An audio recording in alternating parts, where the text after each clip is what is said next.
Bismillah. Assalamualaikum warahmatullahi wabarakatuh. Alhamdulillahi rabbil alamin. Wassalatu wassalamul atammanil akmalani ala al-mab'uthi rahmatan lil alamin. Wa ashhadu an la ilaha illallah wahdahu la syarika lah. Wa ashhadu anna Muhammadan abduhu wa rasuluh. Sallallahu alaihi wa ala alihi wa sahbihi wa man tabi'al huda ila yaumiddin. Alhamdulillah, puji syukur kita haturkan kehadirat Allah. Di waktu duha ini kembali kita melanjutkan kajian rutin bulanan, dan insyaallah untuk tema kali ini kita mau mengangkat masalah haid mengacu kepada buku ini ya. Fikih haid. Siapapun pasti punya kepentingan, baik yang masih produktif maupun yang tidak produktif. Kalaupun yang sudah tidak produktif, ilmu semacam ini bisa Anda tularkan, bisa disampaikan kepada anak-anaknya, kepada saudarinya, atau siapapun yang perlu paham tentang masalah fikih haid. Karena masih banyak di antara muslimah yang mereka kebingungan ketika mengalami haid, ini haid atau bukan, haid bukan, akhirnya bingung. Pada posisi bingung, sholat enggak, bingung lagi. Nanti bingung juga masalah puasa dan seterusnya. Oleh karena itu penting bagi kita untuk mengenali bagaimana haid, seperti apa itu haid, batasannya dan seterusnya. Nah, buku ini saya tulis mudah-mudahan bisa menjadi panduan bagi para muslimah yang ingin paham tentang haid dengan cara yang mudah.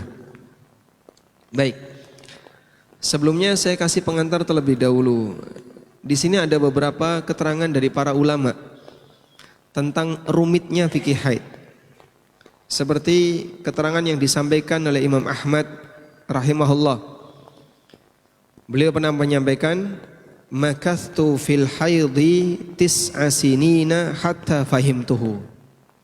Aku mendalami masalah fikih haid selama 9 tahun. Itu sekelas siapa? Sekelas Imam Ahmad.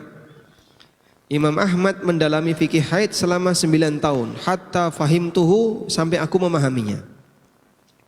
Dan ini menunjukkan bahwasanya kajian semacam ini bagi mereka yang tidak belajar dengan serius, walaupun dia pelaku, dia nggak paham. Kalau yang sekelas Imam Ahmad saja belajar fikih haid selama 9 tahun baru paham, apalagi kita yang tidak punya ilmu setinggi Imam Ahmad. Baik. Meskipun demikian kita tetap wajib untuk mempelajarinya. Wah, nek wis angel kaya ngono, aku tak mundur. Jangan seperti itu. Ma la yudraku kulluh la yutraku julluh. Yang tidak bisa dipahami semuanya, jangan tinggalkan bagian yang penting. Minimal Anda bisa menjawab masalah Anda sendiri.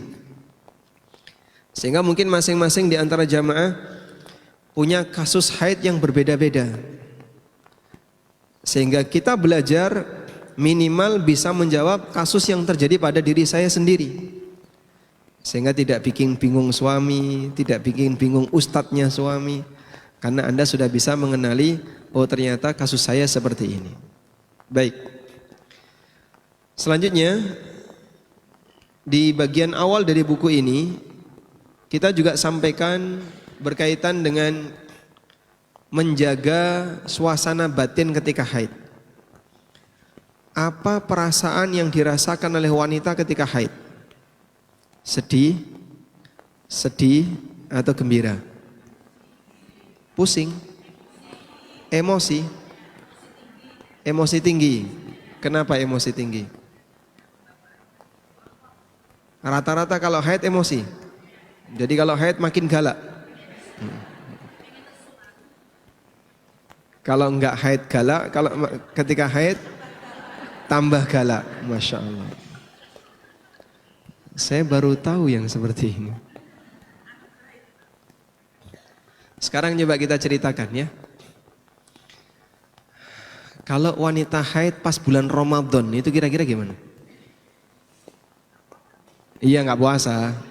Lebih emosi atau gimana? Sedih. Emosi tapi terkendali. Kalau haid pas lagi umroh, sedih tambah emosi. Wes bayar haid. Bagaimana kalau haid sedang haji? Mungkin lebih menakutkan lagi. Sekarang kita baca keterangan Aisyah.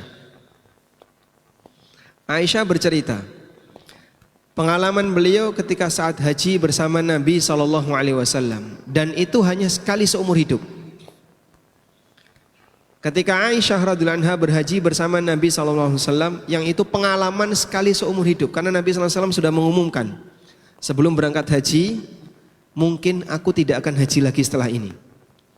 Sehingga para sahabat yang ikut haji bersama Nabi SAW, mereka meyakini dalam waktu dekat Nabi SAW akan wafat.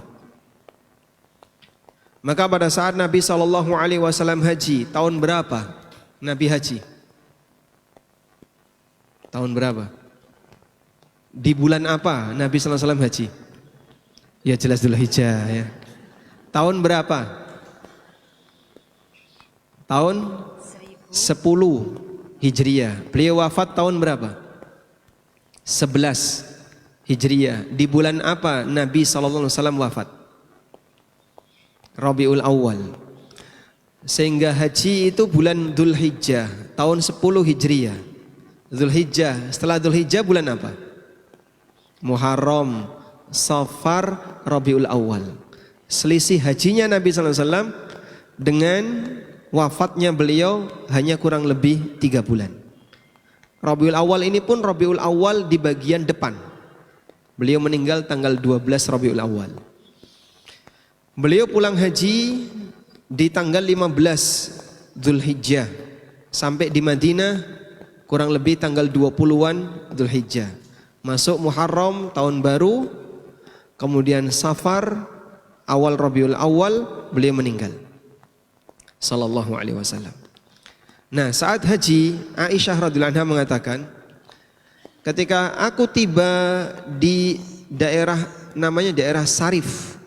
Ketika aku tiba di daerah Sarif, nufistu, aku mengalami nifas. Maksudnya adalah haid. Beliau ungkapkan dengan kata nifas. Maksudnya mengalami haid karena Aisyah tidak punya anak. Maka Aisyah pun menangis. Padahal Sarif dengan kota Mekah itu sudah berada di depan pintunya. Tinggal sebentar lagi sudah masuk kota Mekah. Padahal perjalanan orang di masa silam untuk haji berapa lama? Dari Madinah ke Mekah? 7 hari. Madinah ke Mekah dulu itu ditempuh selama 7 hari. Kok jauh Pak ya? Ya sama seperti sekarang. Cuman kan kecepatan kendaraannya beda. Anda naik kereta Madinah Mekah berapa jam? 2,5 jam. Dulu 7 hari. Aisyah pun menangis. Lalu Nabi SAW menenangkan Aisyah dengan mengatakan, fa inna dzalika syai'un katabahu Allahu ala baniati Adam. Enggak usah sedih. Haid itu adalah kejadian yang Allah tetapkan bagi semua putri Adam, alias semua wanita. Sehingga haid itu normal atau tidak? Normal atau tidak? Normal. Tapi Pak, kenapa kok datang pas lagi ibadah? Yaitu ujian bagi kamu. Kemudian beliau mengatakan, dzalika syai'un katabahu Allahu ala banati Adam. Haid itu normal, Allah tetapkan bagi semua putri Adam. Artinya ridho kamu kepada haid, ketika kamu ridho ketika saat kamu haid, itu ibadah batin. Jadi kalau tadi Anda bilang bahwa ketika haid itu emosi, saat haji kok haid tambah emosi. Haid itu normal. Dan beliau tegaskan, ini sesuatu yang Allah tetapkan bagi semua putri Adam, semua wanita. Baik. Kenapa wanita mengalami haid? Ada banyak versi yang dijelaskan oleh para ahli tafsir, namun semua itu hanya ijtihad. Ada yang mengatakan begini, apa yang menyebabkan Nabi Adam mengkonsumsi buah yang dilarang?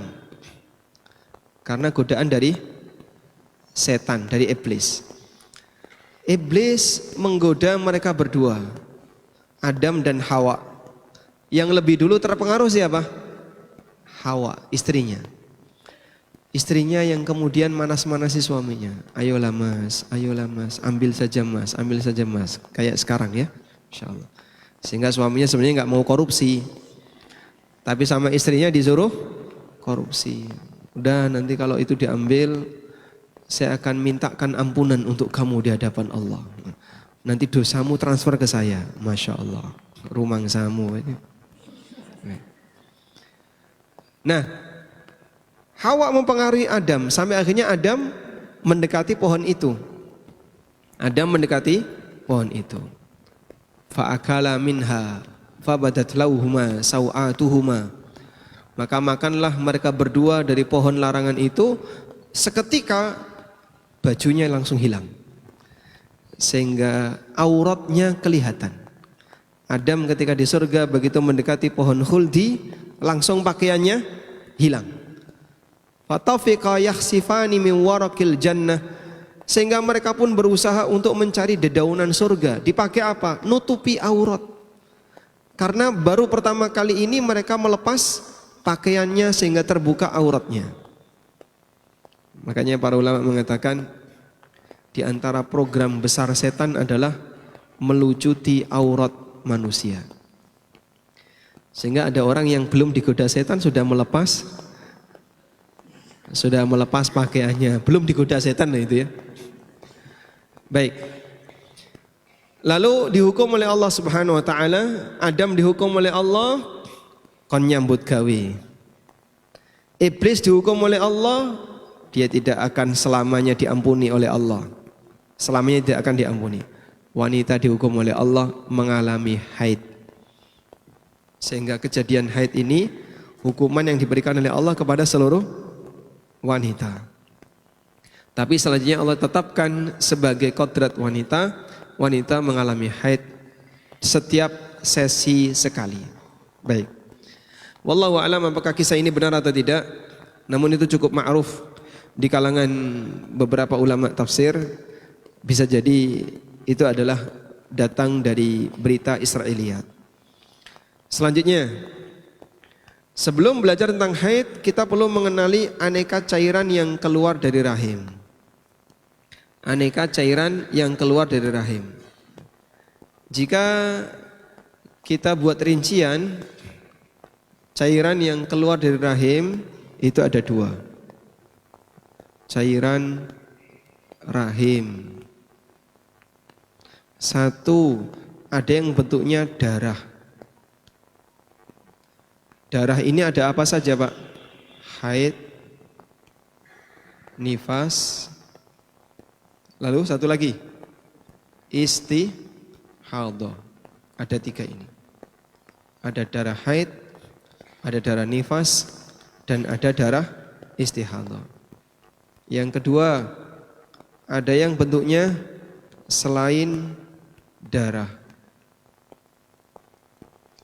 Yang selain darah ini bisa kita bagi menjadi dua. Ada dua. Ada yang keluar karena syahwat. Ini ada tiga ya. Mani, madhi, lalu wadi. Ini yang dibahas berkaitan dengan fikih toharoh. Sehingga apa yang mewajibkan seseorang itu mandi ketika keluar air mani. Lalu ada cairan yang lain, dia keluar saat syahwatnya muncul, madhi dan wadi. Ciri khas wadi ini hanya keluar pasca kencing. Pasca kencing. Jadi selesai kencing, tiba-tiba keluar lendir, bisa terjadi pada laki dan perempuan. Itu namanya apa? Wadi. Kemudian yang kedua, selain darah yang keluar dari wanita tanpa syahwat. Tanpa syahwat. Keluar bukan karena syahwat. Di situ ada yang bentuknya sufroh. Ada yang bentuknya kudroh. Kemudian ada yang namanya qassatul bayda. Qassah bayda. Kelihatan enggak? Hah? Enggak. Silau. Apa lampunya dimatikan? Sudah mati.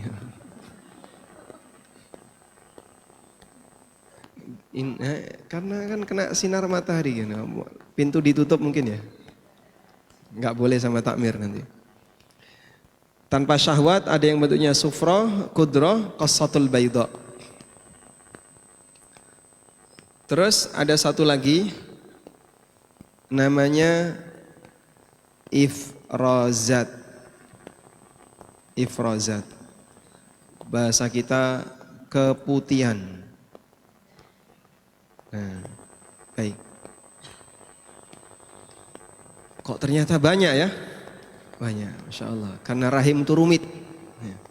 Sehingga ada banyak sekali cairan-cairan yang keluar dari rahim. Nah, ini masing-masing punya aturan sendiri-sendiri. Ifrazat. Anda tulis saja keputihan gitu ya. Nah, cairan yang keluar di luar syahwat ya, dan bukan dalam bentuk darah. Sudah? Baik, setelah Anda kenal peta semacam ini, baru nanti kita bisa mengenali hukumnya. Kalau cairannya jenisnya saja nggak ngerti, bagaimana bisa tahu hukumnya? Sehingga kenali dulu, ada model-model cairan seperti ini. Baik, dari sekian ini kira-kira mana yang belum pernah ngerti? Sufroh, sudah pernah dengar istilah sufroh? Belum. Kudroh? Belum. Qassatul bayda? Belum. Baik. Baik, sekarang coba kita rinci ya. Sudah? Saya hapus? Oh, belum.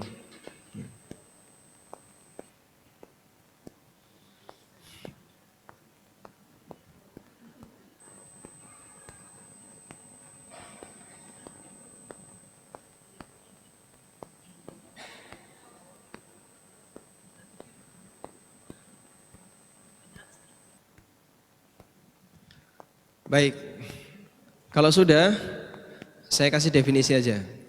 Sufra, di buku ini juga saya sebutkan ya. Sufra itu cairan kekuningan, tapi bukan darah. Cairan kekuningan, tapi bukan darah. Sedangkan kudro, cairan keruh dengan beragam warna. Cairan keruh dengan beragam warna. Jadi mungkin mirip seperti air dicampuri tanah. Anda aduk, nah keruh ya. Itu ada yang agak kecoklatan, kadang agak putih.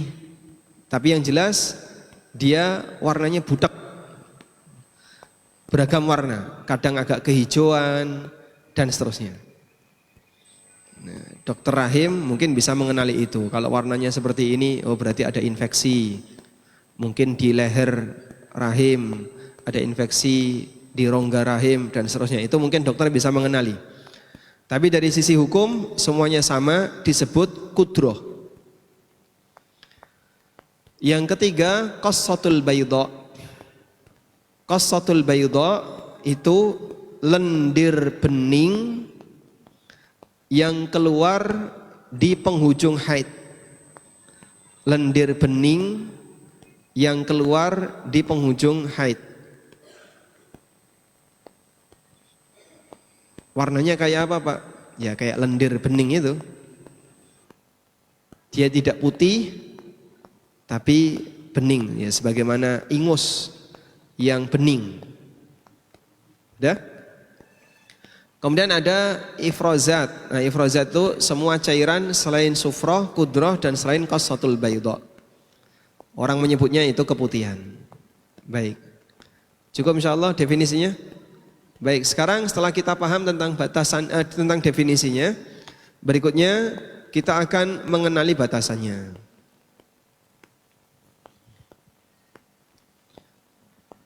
Saya akan bahas terlebih dahulu untuk nifas. Nifas yang akan kita bahas.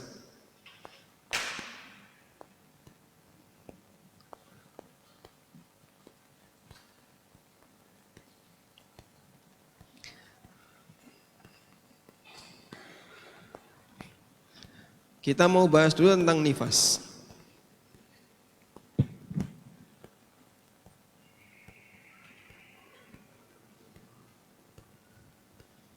Nifas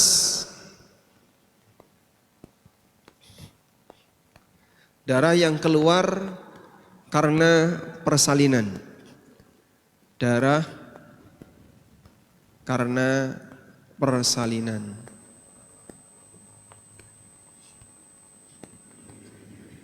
Baik keluar sebelum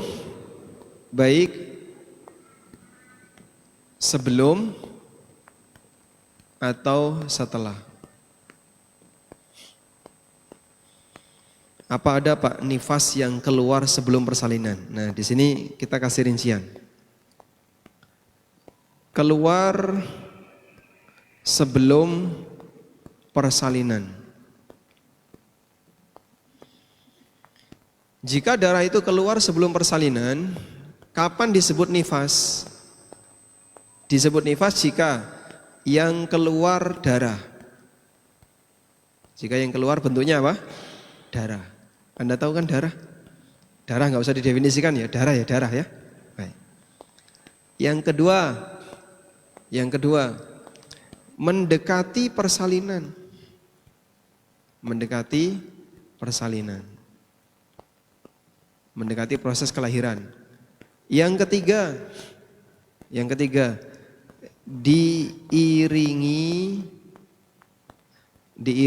kontraksi. Diiringi kontraksi atau pembukaan.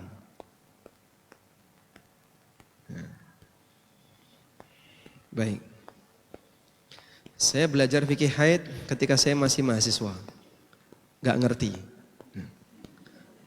Begitu nikah, oh kayak gini tau. Jadi pahamnya setelah nikah. Dulu juga tentang nifas gak ngerti. Begitu mengalami sendiri, oh seperti ini. Jadi salah satu di antara manfaat nikah itu paham tentang fikih haid dan nifas. Baik, kasus ya. Kasus. Ini terjadi pada istri saya sendiri. Jam 9 pagi ketuban pecah. Dah? Lalu pembukaan 1-2 lama sekali diinduksi. Lahir jam 12 malam. Lahir jam 12 malam. Pertanyaannya, siapa nama dokternya? Anda nggak tahu ya. Pertanyaannya adalah, dari mulai jam 9 sampai jam 12 malam melewati berapa sholat?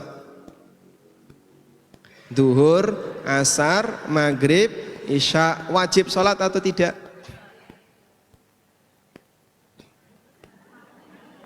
Wajib sholat atau tidak?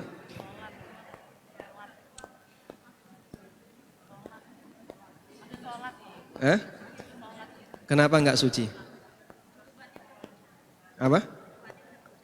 Ketuban sudah pecah.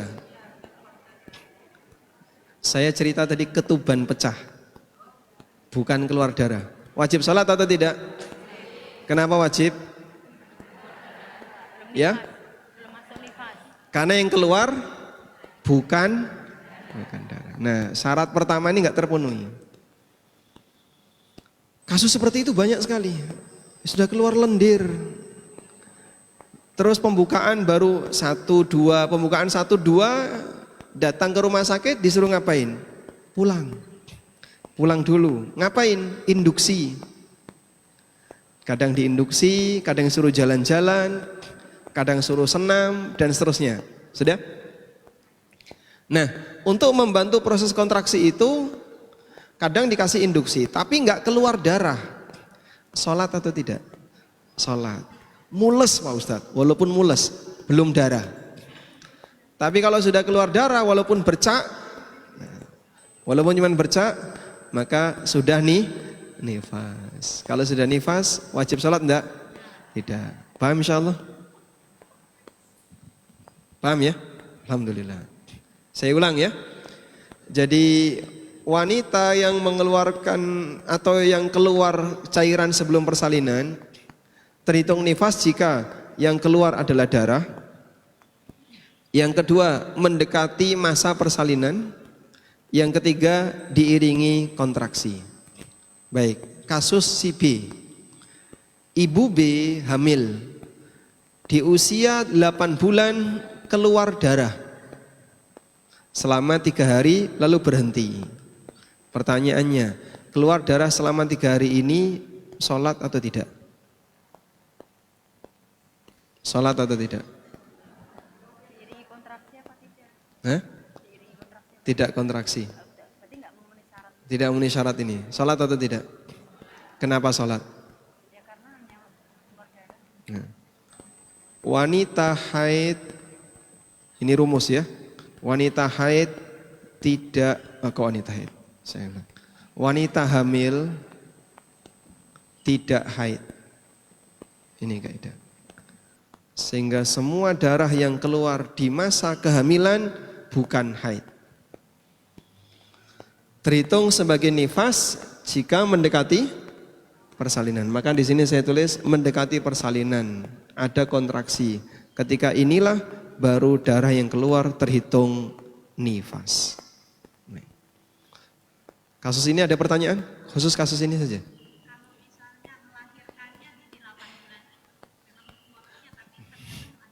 Kalau melahirkan di 8 bulan itu berarti nifas.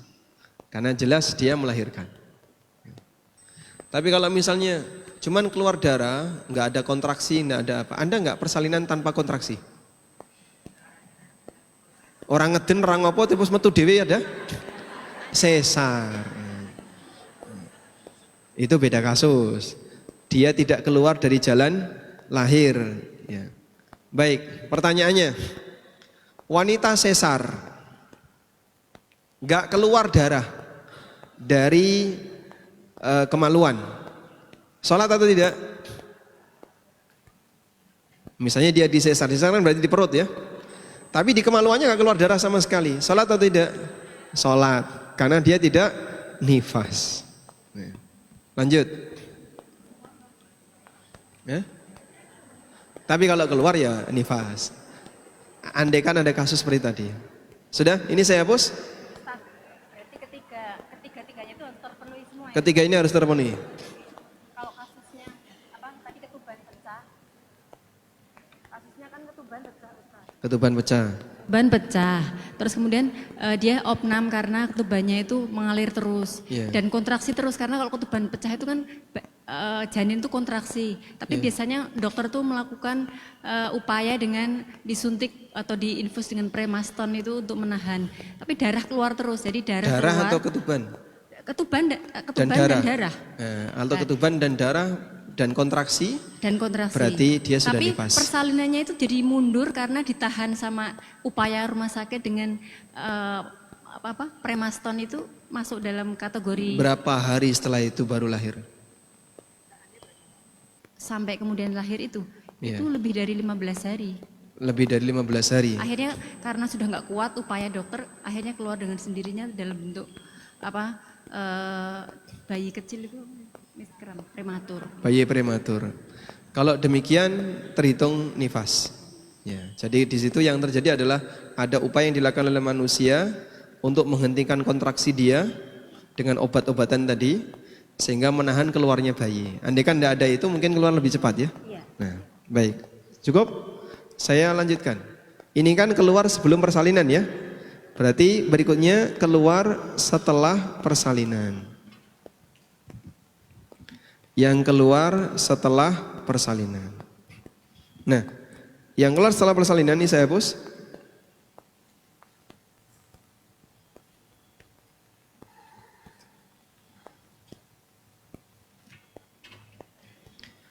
yang keluar setelah persalinan. Yang pertama, keluar atau batas waktu maksimal,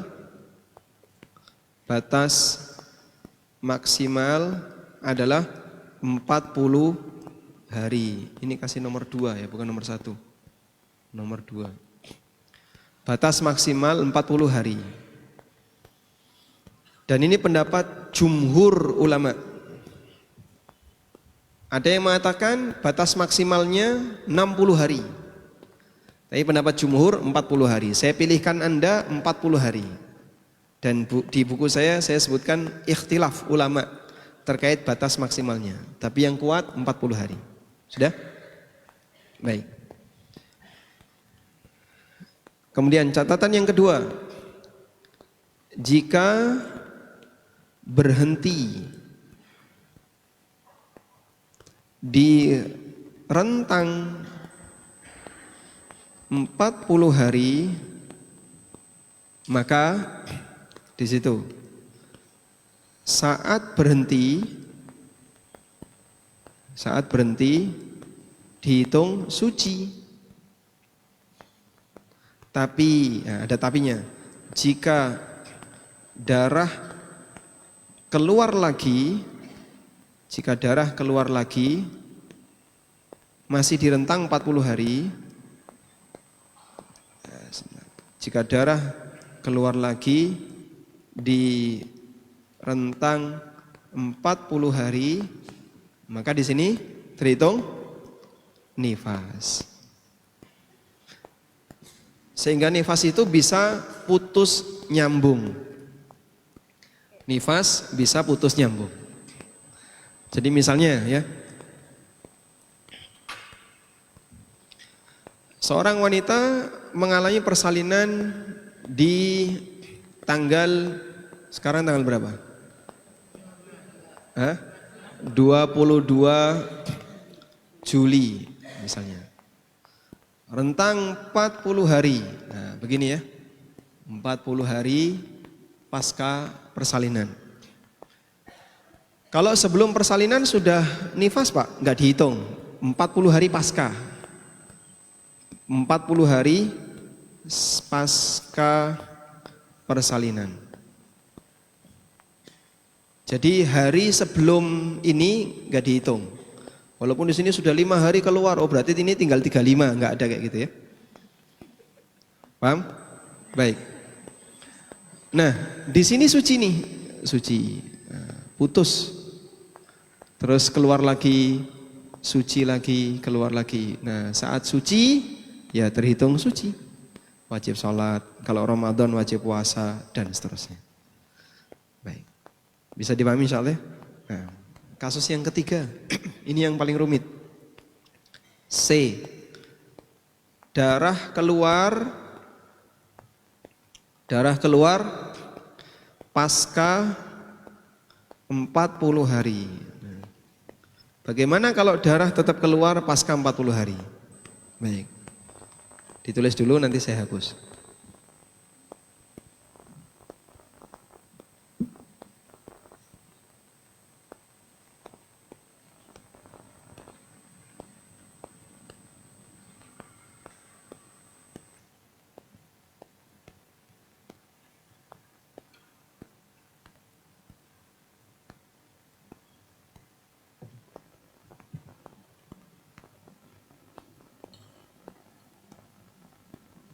Sudah? Nah, kita fokus di kasus ini. Darah yang keluar setelah persalinan pasca 40 hari.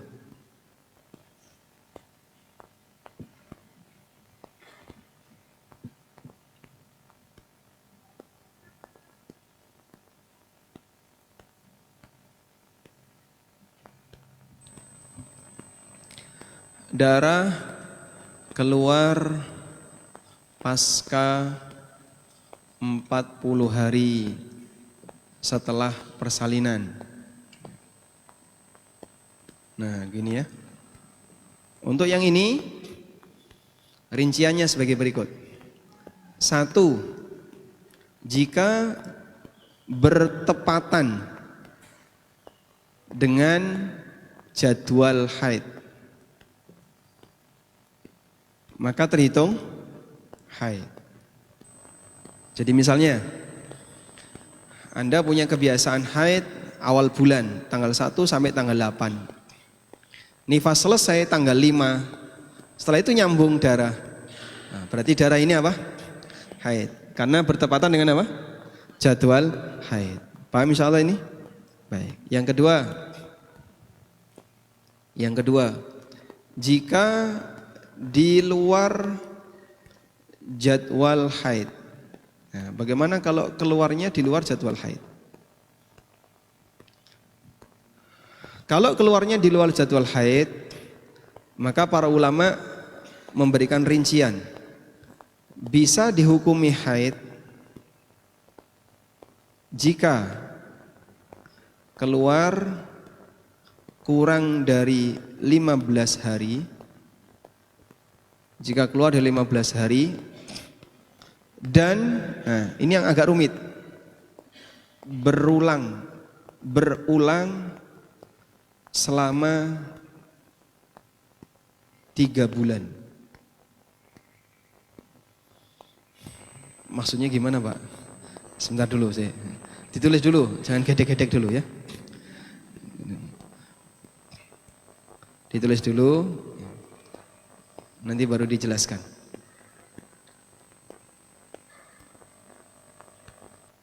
Sudah? Baik. Jadi kasusnya kayak gini. Di rentang 40 hari, di sini ya, ini 40 hari. Ini bukan jadwal haidnya. Bukan jadwal haid. Tetap keluar, di sini keluar. Keluar darah. Tapi ini bukan jadwal haid. Sudah? Selama misalnya 10 hari. Nah, jadi keluar darah dia sampai 50 hari. Di bulan berikutnya, anggaplah ini misalnya pas ini tanggal 20. Di bulan berikutnya tanggal 20 keluar lagi. Di bulan yang ketiga sama, tanggal 20 keluar lagi. Oh, berarti jadwal haidmu geser.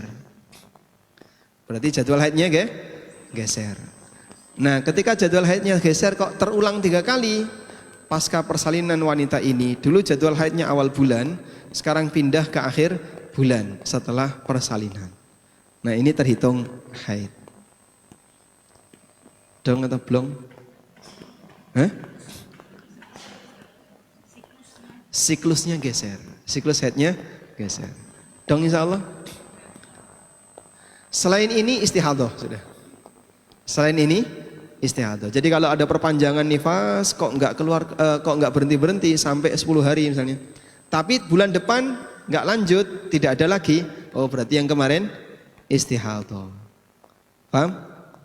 Nah, bingung lagi nanti. Sholatnya gimana Pak? Sholatnya bagaimana? Sholatnya kemarin yang ditinggalkan jika itu istihadah diulang, dikodok. Jadi selama 10 hari itu dikodok. Maka wanita akan mengalami kejadian kodok sholat karena bingung haid. Dan cara kodoknya adalah dirapel. Duhur hari ini, duhur kemarin. Jadi 2 kali. Asar hari ini, asar kemarin. Jadi berapa kali? 2 kali. Terus seperti itu. Insya Allah paham? Baik. Cukup ya.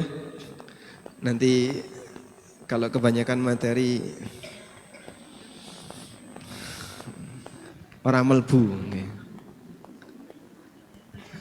Nah, saya daurah buku ini di Jakarta dari mulai pagi sampai sore. Kurang lebih 4 atau 5 jam. Di sini cuma 1 jam. Berarti bulan berikutnya mau bahas ini atau tinggal aja? Ini aja ya, sampai jelas ya. Baik, kita baru bersentuhan dengan nifas, baru menyinggung nifas. Insya Allah di bulan berikutnya kita mau bahas haid.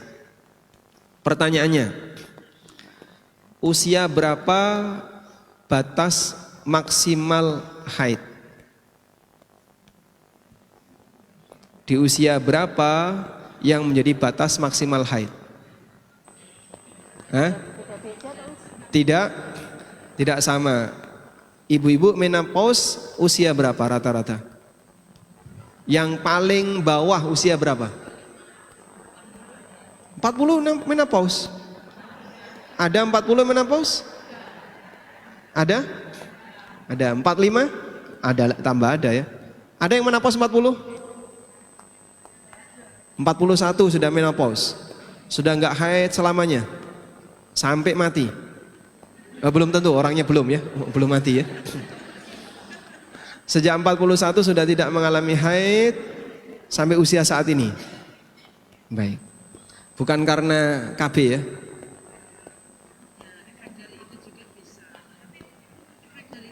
Efek dari itu.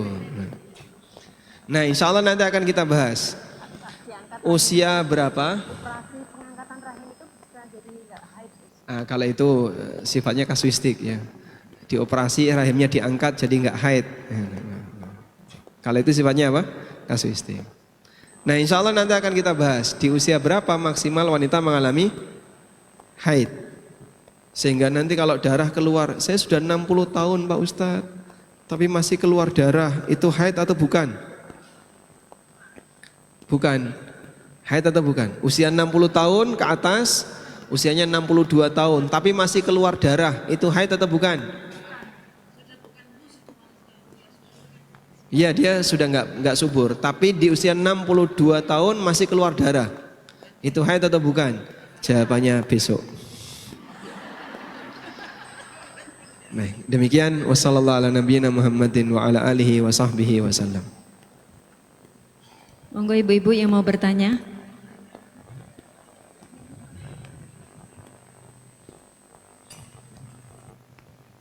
Assalamualaikum Ustadz. Sungguh luar biasa ini ilmu yang baru saya dapat. Saya seorang wanita yang tahu tentang kewanitaan seperti ini baru sekarang Tat. Ini ilmu itu angele nek urung ketemu. Jadi ini ilmu yang sudah saya temukan Tat. Jadi mudah-mudahan manfaat. Ya, suaminya belum pernah bahas masalah ini? Belum Tat. Oh, belum. Baru seumur hidup baru sekali ini. Dan ini ilmu yang saya dapat. Matur nuwun, terima kasih Tat. Pertanyaan saya, tadi dijelaskan bahwa pada saat kita kontraksi menunggu kelahiran gitu Tat, itu wajib kita sholat selama darah belum keluar. Nah, pertanyaan saya punya waktu itu tidak punya ilmu itu Tat. Jadi ketika menunggu kelahiran itu kan ngerasa ke lorong, ngerasa ke bingung, ngerasa ke seperti itu sehingga tidak sempat untuk mikir sholat. Nggih, saya kira bukan cuma saya, ada beberapa yang lain kasus seperti itu. Nah pertanyaan saya, untuk menebus kesalahan itu bagaimana Tat? Karena waktu itu saya sakit kontraksi itu dari jam 12 sampai jam 9 malam. Nah itu tidak sholat Tat. Karena pertama konsentrasi sakit itu, kedua saya tidak punya ilmu itu. Nah itu Tat pertanyaannya, nyuwun sewu. Matur nuwun. Assalamualaikum warahmatullahi wabarakatuh. Waalaikumsalam warahmatullahi wabarakatuh. Sebelumnya kita tanya, pada kondisi apa manusia tidak wajib sholat selain karena haid dan nifas? Pada kondisi apa manusia sudah tidak lagi wajib sholat? Gila, hilang akal. Terus apa lagi? Pingsan. Terus apa lagi? Koma, belum titik. Koma kan pingsan sama. Baik. Jadi kesimpulannya, amal ibadah yang bentuknya sholat ini diwajibkan bagi semua hamba selama akal masih berfungsi. Dan kewajiban sholat menjadi hilang ketika tidak berakal. Sudah? Oleh karena itu kalau ada orang yang nggak sholat, jenengan ketemu di jalan orang nggak sholat, Mas, wis balik durung, wis kok ora sholat? Berakal enggak? Kalau berakal berarti wajib sholat. Baik. Orang sakit wajib sholat enggak? Orang sakit. Kenapa? Dia berakal. Dia berakal. Bahkan mohon maaf, Sakit itu kan bisa saja sangat dekat dengan kematian, walaupun kita nggak tahu kapan orang itu mati. Namun salah satu di antara pengantar kematian yang paling banyak adalah sakit. Dan banyak orang yang sakit nggak sholat, itu menakutkan. Bisa jadi su'ul khatimah. Pak, kok mikir sholat, mikir larane wes ra kuat, Pak. Kok buru-buru mikir sholat, mikir larane itu sudah nggak tahan karena sakit. Ya walaupun Anda sedang sakit, sedang berpikir sakit, tapi sholat tetap wajib dilakukan. Nah disinilah ujian manusia itu berlaku. Ujian manusia itu berlaku. Antara orang yang punya ketergantungan hati dengan Allah dan orang yang tidak punya ketergantungan hati dengan Allah itu berbeda. Mungkin kita akan mengalaminya di detik-detik sakaratul maut. Di saat kita masih bisa berpikir, anggaplah misalnya akan ada orang yang dia itu masih bisa ketop, bisa mikir, bisa ngomong, matinya nanti malam misalnya. Matinya nanti malam jam 11 malam. Siang ini dia masih bisa berkomunikasi tapi sakit. Tapi wis ra gelem salat, sudah enggak mau zikir, hanya diem saja. Gimana itu? Wah ini bahaya, ajari dia sholat sebisanya. Wis berat untuk sholat. Nah orang yang punya ketergantungan batin dengan Allah, dia akan selalu ingat sholat walaupun sakit. Dia akan ingat sholat walaupun sedang sakit. Contohnya Pak, Umar bin Khattab radhiyallahu anhu, beliau meninggal karena apa? Umar bin Khattab meninggal karena apa? Ditusuk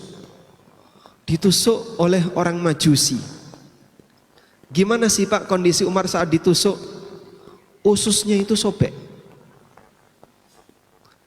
Sehingga saat Umar ditusuk, beliau langsung pingsan, dibawa masuk ke dalam rumah.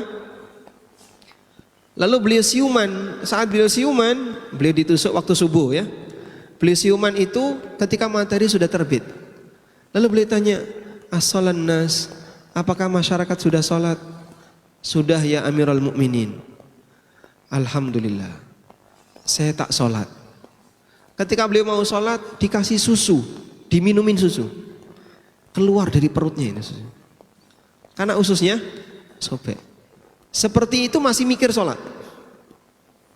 Sakitnya kayak apa Pak? Dulu kan nggak ada bius, belum ada teknologi jahit. Sehingga orang ketika sobek badannya dijahit. Kalau sekarang mungkin masih bisa diselamatkan diinfus dan seterusnya. Dulu tidak ada infus, jadi diminumin susu keluar dari ususnya. Keluar bersamaan dengan darah. Dan Umar bertahan 3 hari. Pasca ditusuk baru beliau meninggal dunia radhiyallahu anhu arda. Sakitnya ditanggung selama 3 hari. Itu Umar bin Khattab. Maka Allah Subhanahu wa taala menghapus dosanya Amirul Mukminin melalui cara seperti ini, sebagaimana kaum muslimin yang lain. Allah meninggikan derajat Amirul Mukminin dengan cara seperti ini. Nah, seperti ini kan tergantung apa? Kualitas batin manusia. Makanya perlu dilatih ya. Perlu apa? Dilatih. Kedekatan dengan Allah, ketergantungan dengan Allah, selalu ingat sholat, walaupun Anda sakit parah, nanti akan terbawa. Sakit parah, wis adzan ya, aku tak sholat, padahal sakit parah itu. Bisa terjadi seperti itu. Nah, hal yang sama juga kayak tadi. Walaupun Anda sedang kontraksi, nahan larane kontraksi, wis ra mikir sholat. Itu karena nuansa batinnya tidak sebagaimana Umar. Walaupun sakit, tetap pengen sholat. Lebih sakit mana? Nahan kontraksi atau perut sobek? Hah?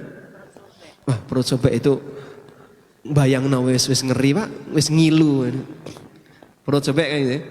Ini kontraksi yang mungkin dialami oleh banyak wanita.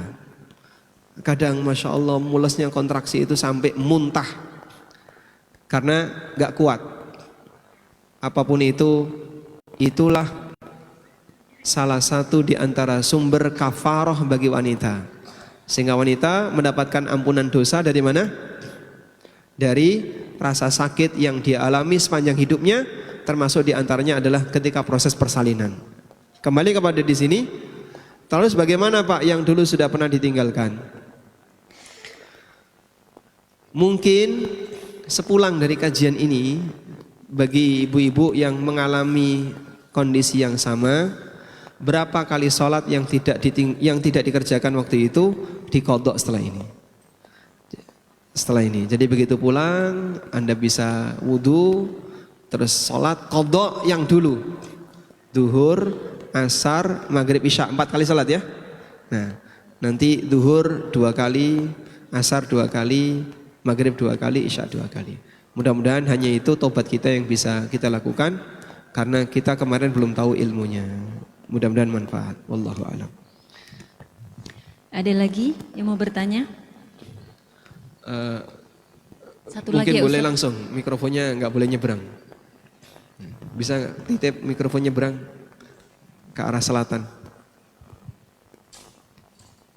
Assalamualaikum warahmatullahi wabarakatuh. Waalaikumsalam warahmatullahi wabarakatuh.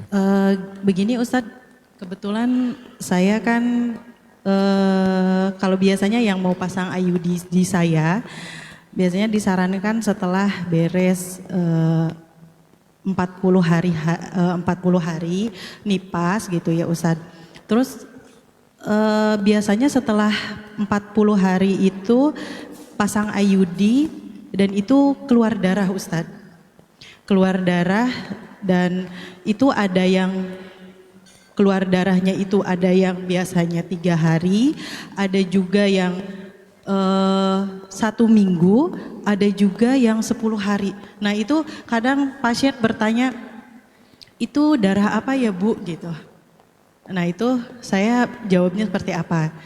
Terus satu lagi Ustadz. Ibu dokter? Bidan. Oh bidan. Ya. Terus satu lagi, kalau biasanya haid saya itu selalu 2 hari sebelum haid itu saya pasti ngeplek. Tapi bersih Ustadz. Jadi hari ini ngeplek, terus 2 hari selama 2 hari itu bersih, terus baru datang lagi. Dan itu tuh sudah berjalan selama hampir 10 tahun. Ini flagnya cuman spot aja ya? Sekali 2 kali? Gimana Ustadz? Flagnya sekali 2 kali atau sering gitu? Intensitas flagnya berapa kali? Intensitas flagnya kadang cuman Sekali. keluar sekali, kadang 2 kali gitu Ustadz. Jadi hanya sekali 2 kali ya? Iya, sekali 2 kali. Bukan flag sering ya, bukan? Iya, flek. Nah itu selama bersih itu saya sholat atau tidak Ustadz gitu. Nah seperti Baik, itu Ustadz. Assalamualaikum warahmatullahi wabarakatuh. Waalaikumsalam warahmatullahi wabarakatuh. Di sini juga ada pembahasan tentang masalah flag ya. Bagaimana cara memahami flag? Flag dan spot. Ada kasus flag cuman sekali, ada flag yang terus menerus. Jadi dia spotnya berkali-kali, bentuknya tidak terus ngalir, tapi hanya spot tapi sering. Kita bahas dulu yang pertama, pasca pasang IUD keluar darah, itu haid atau bukan? Tadi sudah kita sebutkan prinsipnya ya. Keluar darah pasca 40 hari jika sesuai dengan hari jadwal haid dia sebelumnya, maka terhitung apa? Haid. Jika di luar itu, nanti dilihat bulan berikutnya kayak apa. Oh, bulan berikutnya nggak keluar Pak. Cuman kemarin saja pasca pasang IUD. Jika demikian berarti yang kemarin bukan haid. Wallahu a'lam. Selanjutnya tentang flag tadi. Flag kalau cuma sekali 2 kali tidak terhitung haid. Flag kalau sekali 2 kali tidak terhitung haid. Saya bacakan di sini ya. Ada riwayat. Ini halaman 69.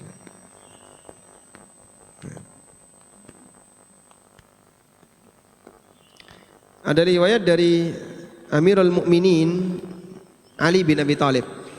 Ali bin Abi Thalib pernah mengatakan, "Annal mar'ata idza ra'at daman mithla ar-ru'af fa innahu laisa bisyai." Kalau wanita itu mengeluarkan darah seperti mimisen. Mimisan itu gimana? Cuman spot. Jadi tidak terus mengalir. Orang mimisan kan rata-rata hanya seperti ngeflek gitu. Kalau wanita keluar darah seperti mimisan, maka tidak dihitung sebagai haid.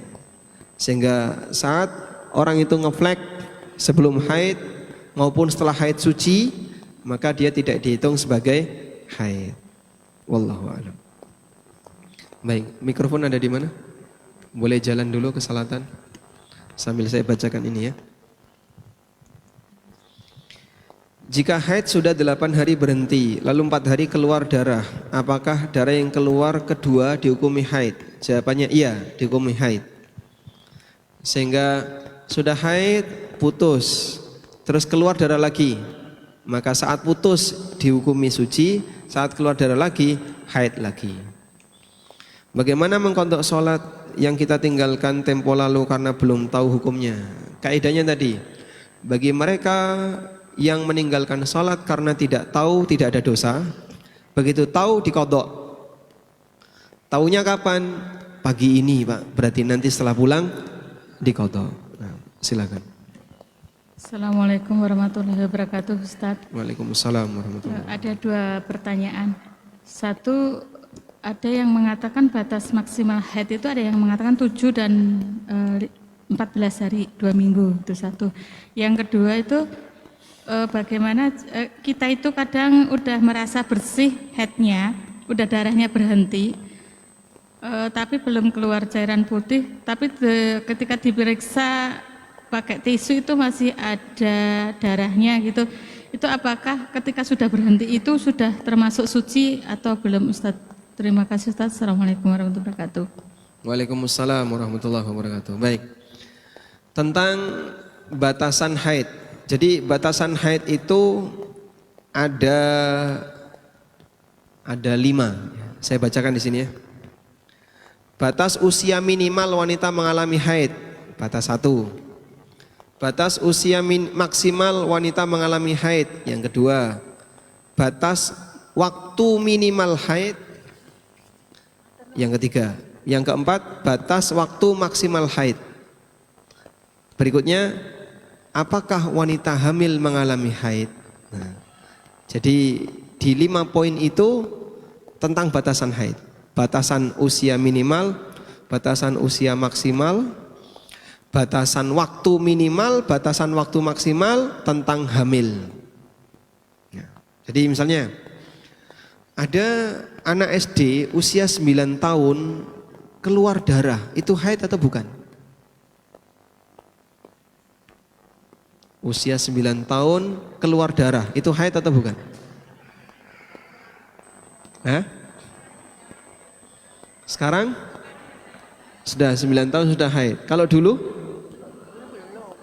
Hah? Belum. Saya ceritakan. Imam Asy-Syafi'i rahimahullah pernah menyampaikan, aku menjumpai seorang wanita di usia 21 tahun sudah punya cucu. Usia 21 tahun sudah punya cucu. Dia haid usia 9 tahun. Nikah usia usia 9 tahun. Dia sudah balik, nikah usia 9 tahun, usia 10 tahun punya anak pertama, perempuan. Anaknya di usia 10 tahun nikah, di usia 11 tahun punya anak. Jadi ibunya tadi usia 21 tahun sudah punya cucu. Mau ditiru? Oh, itu mungkin kalau di Indonesia viral ya. Makanya ada batas minimal usia haid. Insya Allah nanti kita bahas. Mengenai batas maksimal hari dan minimal hari, ada perbedaan pendapat ulama dalam masalah ini. Insya Allah juga akan kita bahas ya. Jadi waktunya nggak cukup kalau mau merincikan itu. Begitu? Baik. Baik, demikian yang bisa kita sampaikan. Semoga apa yang kita bahas ini bermanfaat. Wassallallahu ala nabiyyina Muhammadin wa ala alihi wa sahbihi wasallam. Wa akhiru da'wana alhamdulillahi rabbil alamin. Wassalamualaikum warahmatullahi wabarakatuh. Alhamdulillahirabbil alamin. Jazakallahu khairan katsira kepada Ustadz Amin Nur Bait yang telah memberikan ilmu banyak hari ini. Ini Ustadz ada pertanyaan, ibu-ibu ada yang bertanya kalau mau beli buku ini di mana? Di belakang masjid Ustadz. Hari ini ada? Oh enggak ada. Besok mungkin ada pesan gimana? Ya nanti boleh dikoordinir panitia aja. Oh ya. Untuk ibu-ibu yang menginginkan bukunya biar besok saat kajian bulan depan sudah memiliki buku panduan fikih haid Ustadz Ami, bisa menghubungi panitia dengan nomor telepon 0819 1553 2212. Nanti bisa pesan untuk dibawakan nanti di info ya, kalau sudah confirm